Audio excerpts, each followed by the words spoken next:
Steve and I are going to show you how to check the fluid levels under the hood of your Lincoln Navigator. So the dipstick is on the side over here.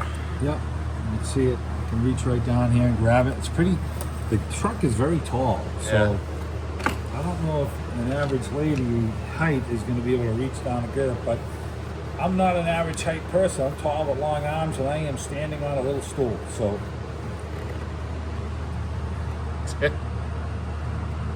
Yeah, it is kind of tall.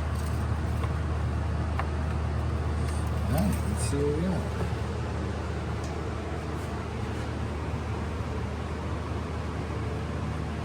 We're right up to the check mark here. All right, we're good. So here's our coolant level. We're up to max here, and we're gonna crack the cap. We're gonna just do a, we're gonna check our our coolant strength. And you know, you can get your old school coolant check. Cool. There's an indicator on the side right here that says minimum and max. So right in the proper level right there. So what Steve's doing is he's checking the strength. I got my old school hydrometer. And I have to squeeze it just right because I want to get my line up to there so I get an accurate reading. Sometimes I don't catch it on the first or second shot.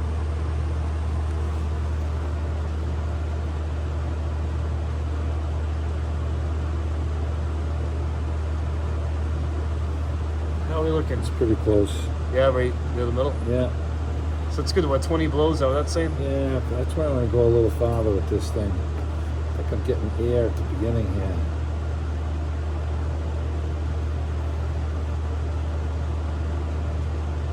It's close to 30.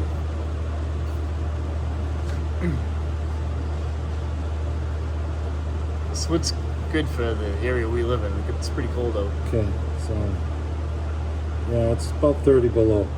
Yeah. And So, if I go a little higher, the level will come up a little bit more. yeah. So you're good.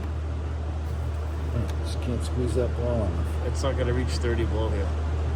If it is, I'm moving. Yeah, there you go. I finally made it to the line. How do you like them apples?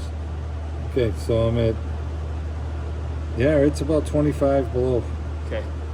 So that's good, and it's nice and clean. You can see that it's clean. So we're looking at our battery terminals here, and those look clean. And we're going to give them a little spray with some protectant on it.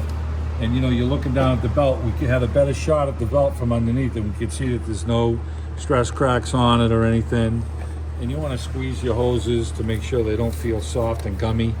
These feel nice and firm. This truck's got 95,000 on it. It's in great shape. And you've got brake fluid reservoir over here, and you can shake this. You can see your fluid level is up to the max. Yep. So we're good there. It's right on this side. Yep. And there's no power steering reservoir because you've got electric steering in the truck. Yeah. So you don't have that. You know, you're gonna look at your windshield washer jug here. You know, and he's still got some stuff in it. It's not quite full, but he's still got some in it. You should be able to see the level to the side. Yeah, it's right here. Right up. Yeah, you'll be able to see it. And but everything looks good underneath the hood on it. We checked everything underneath the truck. There's nothing leaking. We checked all our tire pressures. We put windshield wipers on it the last time, made sure our wipers were in good working condition. So on this truck with the transmission fluid, there's no dipstick up here. It's kind of a sealed transmission. There is a little tiny dipstick underneath, but the average person can't really check it that easily. So when we do the next video for the pinion seal, we're going to show you how to check the transfer case fluid and the transmission fluid. Okay, yeah, we can do that. So that's about it for checking the under the hood fluids.